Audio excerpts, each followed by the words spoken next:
کچھ ذرائع سے ایسی خبریں سامنے آئی ہیں جن سے فتنہ الخوارج جو خیبر پختونخوا کی جو سیاسی جماعت ہے، حکمران ہے جو اس وقت، ان کے درمیان کا گٹھ جوڑ جو ہے وہ بے نقاب ہوتا ہے۔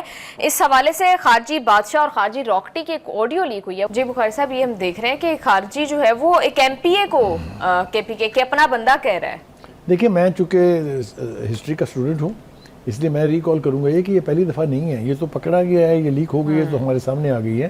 آپ واپس جائیے، طالبان خان کون تھا؟ کچھ یاد ہے؟ کون کہتا تھا کہ یہاں پر ہر شہر کے اندر طالبان کے دفاتر ہونے چاہیے؟ کون تھا جس نے لا کے 40,000 دہشت گرد جو ہے یہاں بسائے تھے اور کہا تھا کہ مین سٹریم کا حصہ بنیں گے تو ٹھیک ہو جائیں گے؟ یہ وہی تو بلیڈنگ وونڈ ہے نا، یہ اسی خون زخم سے تو خون رس رہا ہے۔ اب یہ چاہے وہ بادشاہ راکٹی ہو، چاہے راکٹی ہو، چاہے بادشاہ ہو، یہ سارے وہی کریکٹر ہیں جو ہماری سوسائٹی کے اندر آ کے گھس گئے ہیں۔ یہ جو دوسری مثال ہے جو دو گروپوں کی آپس میں لڑائی ہے، یہ کیا ہے؟ یہ دہشت گرد ہیں جو وہاں لا کے بسائے گئے۔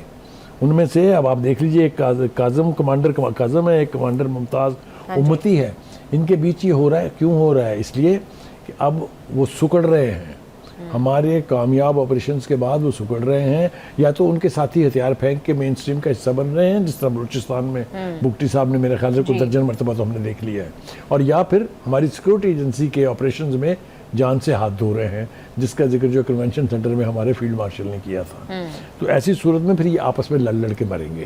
دوسری بات یہ کہ اگر ہماری کے پی کے کی حکومت کیوں تعاون نہیں کرتی ہے سیکورٹی ایجنسیز کے ساتھ، کیوں ریزسٹ کیا جاتا رہا ہے کہ یہاں آپریشن نہ کرے؟ آپ کو یاد ہے نا، پورے 1 سال تک ریزسٹ کیا گیا۔ کیوں نیشنل ایکشن پلان کے اوپر وہاں آمد درآمد نہیں ہوتا؟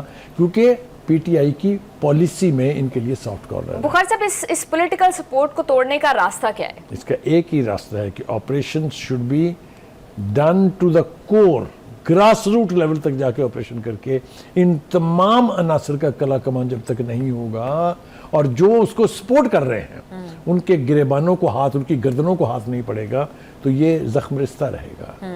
میرے خیال سے اس وقت ہم اس پلیٹ فارم سے اپنی اتھارٹی سے یہ کہتے ہیں، فیلڈ مارشل سے یہ کہتے ہیں کہ ان آپریشنز کو اور زیادہ تیز کیا جائے تاکہ یہ جو ہمارے بلیڈنگ وونڈز ہیں ان سے اس قوم کو نجات مل سکے۔ بالکل بخاری صاحب، آپ ٹھیک کہہ رہے ہیں، کائنیٹک کے ساتھ ساتھ سافٹ میئرز بھی بہت ضروری ہیں اس معاملے کو حل کرنے کے لیے۔